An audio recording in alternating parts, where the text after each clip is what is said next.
we have with us talented actor Babil Khan, son of incredibly talented Irrfan Khan. With Kala, he has proved that he carries the same intensity of his father, yet he's very much his own person, far more than just his father's son. Congratulations, Babil, for that winning performance in Kala. Thank And you. thanks for talking to the Tribune.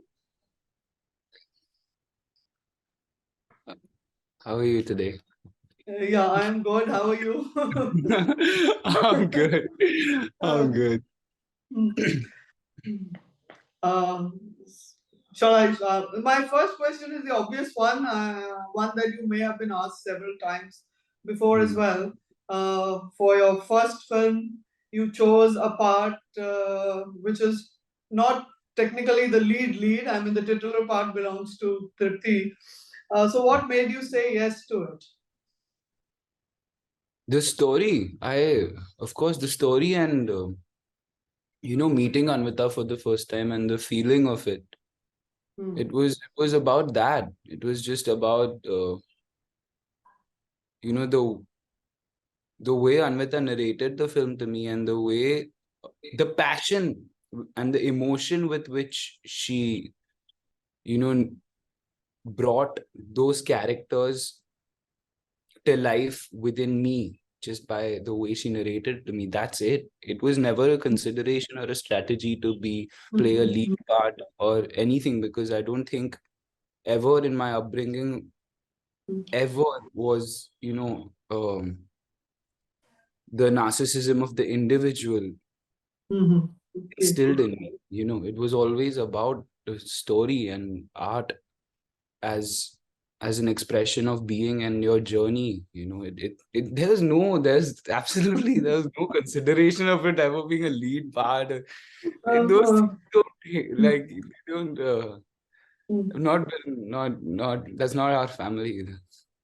Yeah, but as a moviegoer, as also a film critic, I felt that you deserved a meatier part. And did you or anyone close to you felt the same way? Maybe your mother or your friends. I have, there have been people that have come to me and they've said, "Oh, I loved you in Kala. I wish there was more of you. Or I wish, Exactly. yeah, I wish you like your role was a little lengthier." But I mean, I'll do more films. You'll get to see me Yes. in media parts. But of course, I understand that the character of Jagan is only, I don't think I will play that character again, ever. I will never be like that, or my behavior or the stillness will never be like Jagan. Like, say, whatever I'm doing is so far away from Jagan, and the performance is so different in the other projects. So I guess, yeah. I mean, I don't know. I guess the destiny of that role was as it is. I don't think we can manipulate that in any way. So, what was your brief for playing Jagan, and how difficult or challenging was it to get into his shoes? I don't think I tried to get into Jagan's shoes more than I tried to make my shoes look like Jagan's. You know what I mean? Like, or feel like Jagan's. I didn't try to take my shoes off and, fit into some other world. I just tried to create a united world between me and Jagan. The pain, his moments of, liberation or excitement or exploration. I tried to weave his world and mine together with Anvita, of course. And I think that's how we did it. We just created a life for him before the script starts and a world for him, and merged it with my world, with my memories and his memories. So that's how I became Jagan, basically. But what was her brief to you? How did she want it to be played? She said God. It was by she said God particle, right? And I think what she meant by God particle was just the lightness of being. But I'll be honest with you, her brief, I don't think I did justice to her brief. Like what the cat, like I did my best and I played Jagan to the best of my ability for the for the kind of actor I was back then and how inexperienced and new I was. I did my best, but I feel like to bring her brief to life, I would need another 15 years of acting experience, because the lightness of being she's talking about is not just about acting. I will need to live 15 years more of life to understand, the spirituality and philosophy that goes behind living the lightness of being she's talking about. I can't just intellectualize that process. So yeah, I don't think I did justice to her brief at all. but there's an earnest innocence about you in that character. Do you think? I mean, like that would only come with your first film, I think. With just Yeah, going. absolutely. Absolutely. I completely agree with you. I think the more I'm learning the craft of acting and the more I'm growing as an actor, I feel like I will never be able to play Jagan the way I played it back then. The truth in the innocence and the truth in the purity, I don't think I'll ever be able to play it like that. I think now I might be a better actor. I might, quote unquote, be more skilled at acting. But I don't think I could play Jagan with the same truthfulness in the purity and the innocence like I played back then, because I didn't know anything. It was just complete surrender and just complete going for it in the moment, You have And frozen. Oh, yeah. now that you're doing more projects with male directors as well, do you think there was a difference in approach in Anvita, she being a woman director? No, I don't think it was about male or female. I think it's just different directors have different approaches. Every director is different. You will never find, because there's no formula to filmmaking. Filmmaking is just such a personal experience that every director has their own way of approaching how they want to express their story.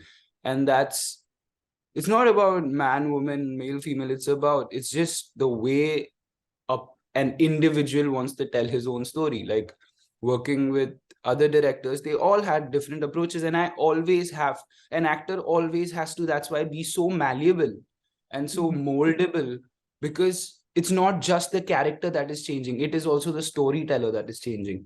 And the bond that an actor has to have with his storyteller is sacred, so I guess that's why you have to be very vulnerable and very how do you say, you have to Trusting. always believe that you know nothing, that you never go, I feel like you should never go into a film thinking you know something, or oh mujhe aata hai. I think that's not the right approach. I think, and it's not about wrong or right, I just think that's not an approach that would work for me because of the diversity in how people want to tell their stories. So you have to be open and you have to be very receiving and absolutely filled with love. And how much did you miss your father when the film was premiered? Oh, that's all that, I mean, I miss him all the time still, because it's not like, oh, I sit and I think about Baba all the time. It's not like that, but it's like anything that happens, say I have an existential crisis, or I have an idea, or I have a conversation, or I have a question. The questions that I could ask Baba, I don't know. I have not found anybody in my life that I can ask those questions to. And I don't think I will be able to find anybody, because those questions were so personal and so attached to my upbringing and, the friendship I had with Baba, that, yeah, I just miss him all the time, all the time.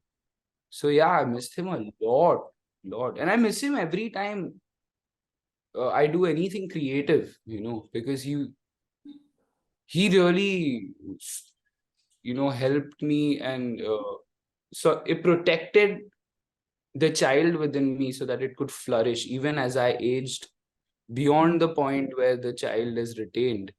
He made sure that he protected that child, and because of that protection and because of that understanding of the child needing to be preserved, I think I am a much more flourished creative than I could have been if he was not in my life.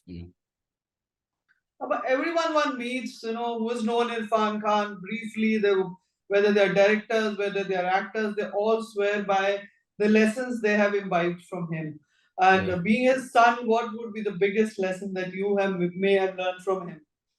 Biggest lesson though. That's it. It's tough to measure the importance of the lessons that he gave me. But I think one of the most prominent ones, of course, the theme of surrender and the quality of surrender, of being able to surrender to a belief that the truth of your energy and the truth of you is all encompassing. It's that idea has always been a prominent one, but like specific lessons, there have been so many, like so many small lessons, and I think at the throughout, when he was almost about to pass away, and at the end of his cancer, the idea of life having to be enjoyed, and the work that a human being needs to put into the skill of being able to have fun and enjoy situations that are extremely painful and difficult, and anxiety creating, the ability to have fun through those situations and to enjoy those situations, that is a lesson that would stay with me and would reflect within me as I evolve a lot. So yeah, So it's you signed the film with Sujit Sarkar? I I signed a contract with him, and I acted in a film that he was producing, and I am see, Shujita is he's a true artist, and he's a genuine, real, pure man. Like, he will not make a film for me. He will not write a film because, he's my mentor or whatever. He will make a film when he feels like the story needs to be told. And if I am in consideration, I will go audition. That's it. That's it. And I expect nothing more. And I have immense respect for that man, and I think I'm gonna text him after this, just to like how are you? I just No, no, haven't spoken to him in a long time. my question actually was, when like you have worked in the railwaymen, Hmm. and Huh? when in the you're part of the railwaymen, right? Yes, I am part of the railway Yeah. man. So there you have actors like A.K. Menon, who were your father's contemporaries, who have worked with him. So how is the experience of working with them? And is it joyful? I mean, do you talk about It's your father often? absolutely beautiful. Yeah. KK sir is, I think he's one of my most favorite people on this planet. Like one for whatever I say about him is less, because there's so much to that man. Like, when you meet, he's so kind. He is so kind. Like, the kindness just flows out of him, and very real, very genuine, and very knowledgeable about everything. Like, I would just sit next to him all the time. Every day when we would have scenes together, or he would be on set, I would just sit next to him and bombard him with questions. And that man is playing such a complex character in Railwayman. And उनके एक part of the dimag is taking care of the craft and the art and the work, and one part of the dimag is actually, of his mind, is actually dedicated to answering my questions truthfully. What a man. Really, I'm so grateful to the universe that I got the chance to work with that man, because he is something else. And what a man, what an evolved man KK sir is. Really. I'm so in awe of him, especially after working with him. Like, he is something else. He's something else. And I'm so happy. And Maddie is the coolest man on this planet. Yeah. Yeah. And Divyendu Bhai though is I can't. I really bonded with these people, and I really bonded with Shrikant sir and everybody. It was amazing. It was really what an experience. What an experience. But for most, Irfan is the god of acting. Would he be your only role model, or you have many more? No. Why should one limit oneself with one person or one way of thinking or one idea or one belief? I think I think I have so many role models, and it's not like I might even hate a person, but love his art, and he could be my role model. It's not, I think the way you need to understand the abilities in a person and the expression of that person, and you have to separate that person from that expression. I think somebody's ability to create art can be completely disparate from the kind of human being they are. You might hate the human being, but their art might teach you a lot. So in that sense, I guess I have so many role models, and So there's would so you much name? inspiration from everywhere. There's so much inspiration in life. If you really look, I think even the person that sells vegetables downstairs, right? He's so skilled at What how he does? they just if you just observe a pani puri guy making pani puri, or like the sandwich guy making a sandwich, they are so skilled at their job, and the smoothness in their repetition is so fascinating. I think inspiration is everywhere if you just look. I think, yeah. You always also talk very highly about your mother and how Of she course. has also inspired you. No? Also, Of course. True. what kind of relationship you share with her? A usual mother-son, or Yeah. No, it's a very mother-son relationship, but there is a lot of freedom. There's a lot of freedom. There is less weightage on how things should be done, and we should do it because it's the way things should be done, and more weightage on let's try to evolve the relationship and the bond. So say for example, like i don't I'm not required to do anything in this house because I need to do it. If mama wants something from me, and if mama thinks something is necessary for me, or I should do it, like say I used to bring my food into my room to eat, right? To like watch something on my computer and eat my food in my room. And she said, you have to eat at the dinner table. And I was like, why? So instead of imposing that rule on me and being like, no, you have to do it because I told you, we would discuss, okay, what is it that would be the difference if I eat on the table, if I eat here. And we would discuss how eating at the dinner table creates a sort of necessity in the physical proximity that the family comes together in.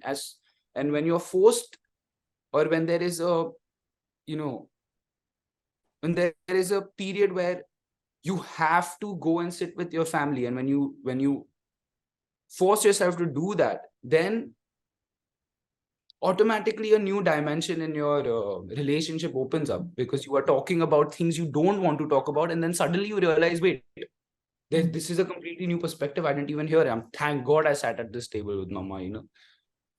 So something like that. Like, yeah, so do you discuss work with her? of course, All absolutely. All everything. I Hmm. discuss everything, bro. Everything. She knows everything about me.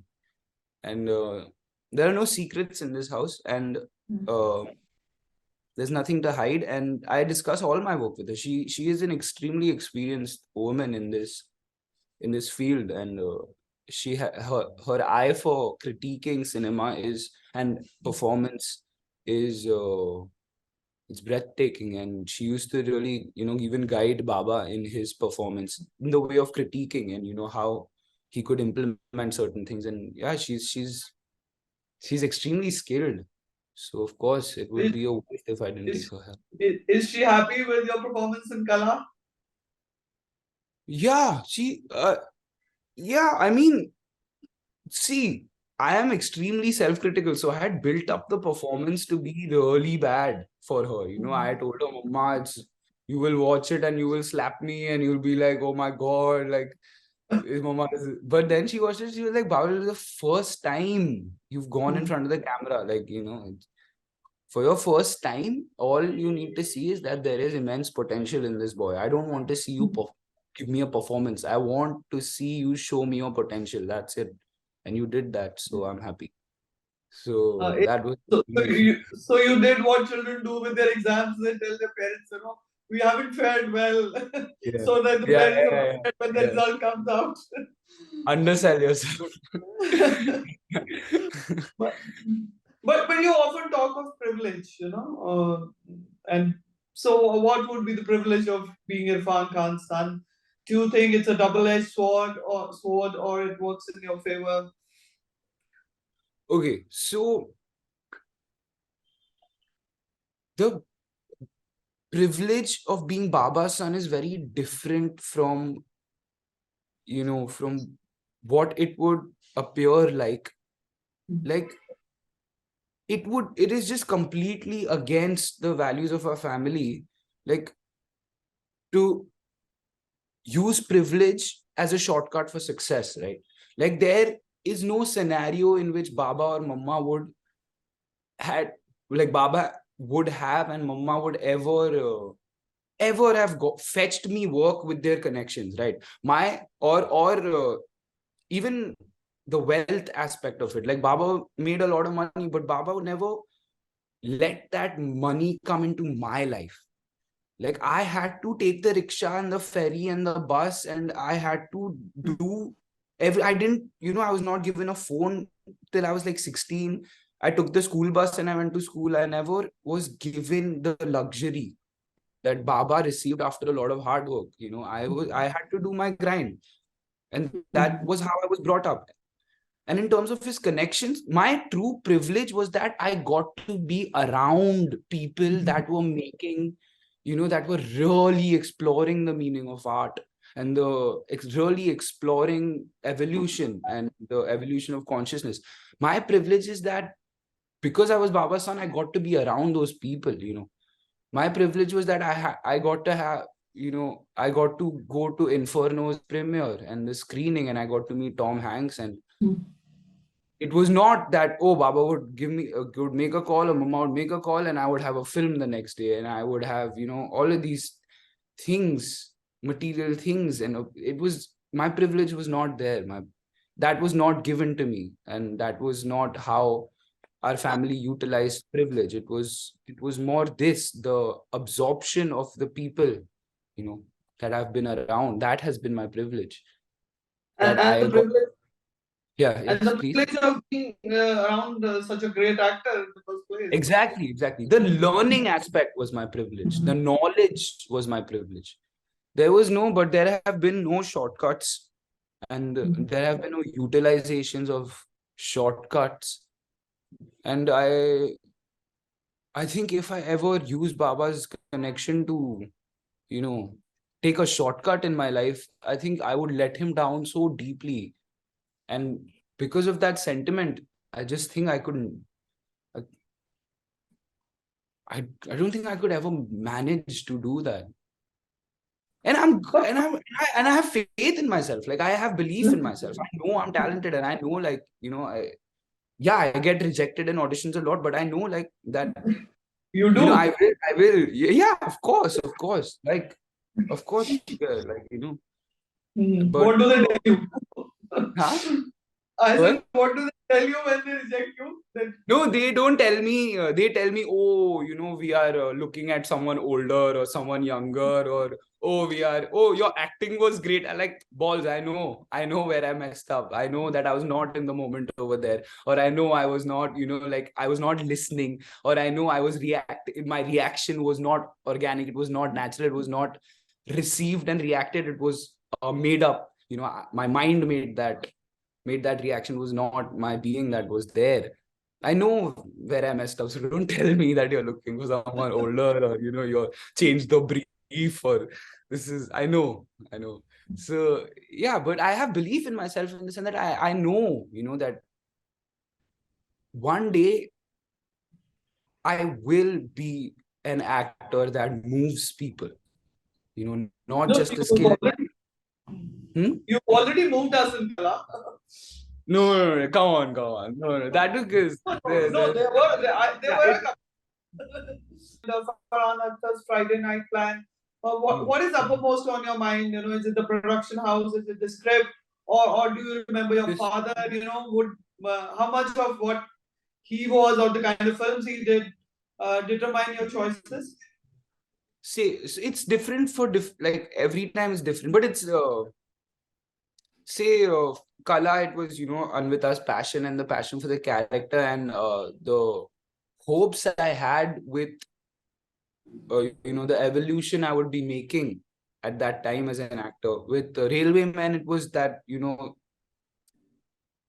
I think that story needed to be told, and Bhopal gas tragedy has always been covered in a very specific way, and this was a different take on that, and the opportunity to get to work with such skilled actors, that was a consideration. For Friday night plan, it was more that, like,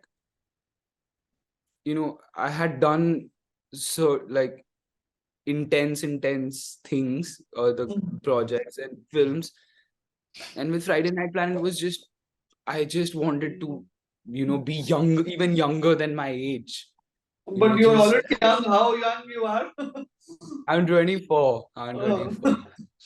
But I just wanted to be a part of something that people can just watch and have fun and not have to think too much and just enjoy it for what it is, and just I think that's also important sometimes. So it was that with Friday night plan. So at 24, do you feel with all these projects lined up, with appreciation coming your way for Kala, the world is at your feet, or you No, want? it's not. No, I would never want the world to be at my feet. Never. I would. I don't think I could. Imagine the world being at my feet, and I don't think it's something that attracts me. But I'll be honest to you, man. Things are getting really different. Like I'm starting to get recognized, and I'm starting to people. I am not anonymous anymore, and that is a very, very strange feeling. It's a very strange feeling. Like I go in a rickshaw or Zomato, I can't call Zomato at 2 a.m. and be in my boxers, and haven't taken a shower. Like the Zomato guy recognizes me, asks me for a picture. You don't want the world at your feet. Yeah, no, I don't. I really don't. Yeah, I was just saying how things have started changing. Things have started changing. Like I've been getting recognized, and I'm not anonymous anymore, and I can't.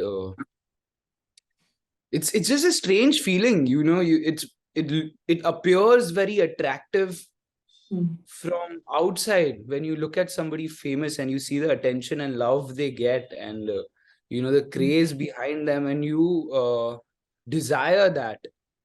Maybe perhaps because there is a void within you, or there is a sense of needing that attention or love, but to experience it is a very different story. To lose your anonymity and to lose that sense of freedom is a very strange feeling. Like I want to order Zomato at 2 a.m. or whatever. I just want Swiggy, Zomato. Sorry, now I have to think about branding. Oh God, look at this. No. This is what I'm talking about. I want to order at 2 a.m. in the morning. And I don't want want to be recognized. I want to be in my boxer and I want to take a shower. I don't want to take a shower, you know, but the guy will, if he, there's a fear, and I'm not famous, but I've been getting a little recognized, and most probably they won't recognize me. But that fear of what if they do, yeah, then I have to, you know, really, it's a strange feeling. There are positives to it, and you know, it feels good when you know you are loved and you know, you get attention and people accept you. It feels good. It really does. But also, you crave your anonymity, I think. But you must have seen adulation up close and personal, you know, with your father. And Yeah. did he give you any lesson on how to handle fame? No, absolutely not. I don't think he could handle it either. I think he hated it. He did it. Yeah, he would just run away. He would do his work and he would go live in a forest. Like he much rather be on top of an elephant in the middle of a forest than in the middle of a crowd where everybody's, you know, screaming his name. I But don't think he was good at dealing with fame. so, what made you decide to be an actor? You started script writing and film direction. I think cinema was because it was just, you know, when something is a part of your life so deeply, your subconscious mind, it absorbs so much from that art form that automatically you start, you know, your inclinations start moving in that direction, right? Like I was brought up on a film set almost, like I was always on a film set. I was always watching the process. I was always watching and learning from Baba, right? Doing his thing. I was always watching Mama write and critique. And I guess somewhere inside me, you know, a seed was sowed back even when I, well, like just after being born, looking at these things. And there has always been a performer in me. You know, Baba would always tell me as when I grew up that when you were a child, you just used to gather people and start performing. There was nothing. That was your joy. And I remember when I did my 8th grade play, A Comedy of Errors, like the feeling of performing and surrendering to the moment and, you know, creation happening through you.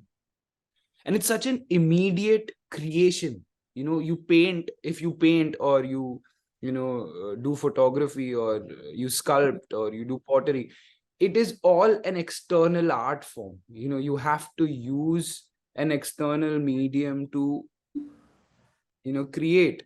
With acting and performing, it's so immediate, it's so personal. It's your own body that you are creating through. It's Body. your own emotion, it's your being, it's your being. I think that attracts me so much, and it just makes me, there's just so much mystery in that, you know, in the idea of creating through your being. What is that? You know, that really fascinates me. So But then why did you study acting? I mean, or you felt that you already had an acting institution at home? yeah, no, it was not that. Like, of course, I was aware that, you know, Baba's always there. And that feeling a child has that his parents are always going to be there, that they're going to live forever. That feeling, you know, it makes you take them for granted. I was like, yeah, Baba's always going to be there. I should go do this instead. Right? And also there was that fear. I would not admit that I want to be an actor to myself because of the fear of who Baba was and how great he was. You know, I didn't have the self-belief to admit that I want to be an actor. That's what my passion is, you know, because of how great he was and the fear of not being as good as him. But what I didn't understand back then is it is not about being as good as him. It is about being the best of me. You know, the you cannot compare two people, you know, like you just cannot. Somebody who is even just two actors who are both great, right? You cannot compare them because acting is such a personal, as I said, it happens through your being, and two beings can't be compared because of the disparity in the experience of their life, right? So Right. that's But that's ordinary mortals are always going to compare, and you know, even yeah, of critics course, compare. of course. Are you ready for it? No. No, I'm not. I'm not ready for it. I hope I can deal with it. But I know that, that the reason that I'm doing this and my intention towards creating anything or being in a field where creation is happening through me, I know that there will be a point in my life where the comparisons will not stop, but they will become less important, because what I'm trying to do will become more important. The movement that I'm trying to create in people's souls. I'm too inexperienced and too young right now to be able to do that, of course. And I don't have the life experience or the skill to do that. But I know that I will grow older and I will have more life experience and I will have more skill. And at that time, when I can, when I'm skilled enough as an actor to execute my spirituality and the sense of my, this the motive of my spirituality, then I think the comparisons will become less important and art will become more important. But apart from your legacy, do you sense competition among your own age group? Actors from Huh? your own group? I From am your like I think I think Timothy Chalamet is just he's a phenomenal actor, but I just think his priorities are so sorted. At that age, to have your priorities so sorted and so attractive, like his priorities are so attractive, the what he wants to do with his life is so attractive, or what it appears that he wants to do with his life is so attractive. So yeah, he's one of the people that I admire and I get inspired by, of course. and what would be Babil's priority at this point in life? Oh God, that is, I'm struggling with that right now, because suddenly I have to grow up, right? Suddenly I have to have an effect, or suddenly I have to, change my priorities. Suddenly I can't just, even though I want to just go out and have fun and, be with my friends and, chill outside on the streets and not worry about what I'm wearing or if somebody would recognize me, or, just fall in love without thinking, again, Whether she's as falling much in as I love would with like. Huh? What? whether the person is falling in love with Irfan Khan's son or you, Yeah, because that too, that had always been there, but just there's so much thought now. That is, thought becomes such a burden when it's dominated by worry about your survival in a particular field, or in a particular industry. And when that worry just it starts occupying your life more than life itself, I think that's a point where you have to sit down and reflect, and that is where I am. And slowly transforming my priorities into the eventual goals of the person I want to be, and what I want to achieve in life, and realizing that now the time has come where I let go of the priorities that just that are dominated by my desires of material things, and more uh, and my priorities must become more inclined towards my spiritual evolution and what I want to do with my being in this life and with this body and with the opportunities that life is providing me. I think, yeah, I'm just going yeah, through. but talking of spirituality at such young age, I mean, like, what is a 24-year-old Babil really like? uh, I just like to laugh a lot. I like funny people around me. I like to be funny. And if I'm not being able to be funny because of some other worries in my life, then I get really worried. If I'm not able to make people laugh, then I get really panicky. But yeah, the real Babil is just Mowgli, man. It's Mowgli who's being able, who's shifted to a metropolitan city and is just missing Bhalu, I think. Yeah. So do we get to see you in a comedy soon as Hopefully, well? really, I hope so. I hope auditions come across and I nail an audition where a great comedy role is has to be portrayed, and I really want to do comedy. I really want to do. And how do you see yourself at 30? I wouldn't say 5 years from now, but 30 would be a milestone for you at this age. I have no idea. I have no idea. I don't know. I don't know how anybody should see me tomorrow. So 30 is so far away. But all I know is that I want to grow more. I want to be more evolved tomorrow than I am today. I want to be more reflective about myself tomorrow than I am today. So at 30, I just hope that I am 24, 30. I'm 6 years more self-aware than I am today. That's all. Okay. So last question, one film of your father's which is almost like a Bible for you. Maqbool. Namesake and Maqbool. Okay. Namesake both. and yeah. Namesake and hope you get similar parts one day. Yeah. Hopefully. I think whether or not you believe you're ready, when life thinks you're ready and life believes you're ready, it gives you the chance. That's why when a chance comes knocking and you're like, I am not ready, you are ready. That's why life has given you that opportunity. Yeah, and I'm sure, 100% sure, Babil, you are very much ready to delight us with many more wonderful performances. And thank you so much for your time and a pleasure Thank talking you to you. so much. It was really lovely talking to you too. Yeah, and we'll be seeing you more often on screen. Yes, thank you. And in way. person, and hopefully in person. Yeah, hopefully in person. Do look us up when you are in Chandigarh. 100%. 100%. Thank you so much. Okay.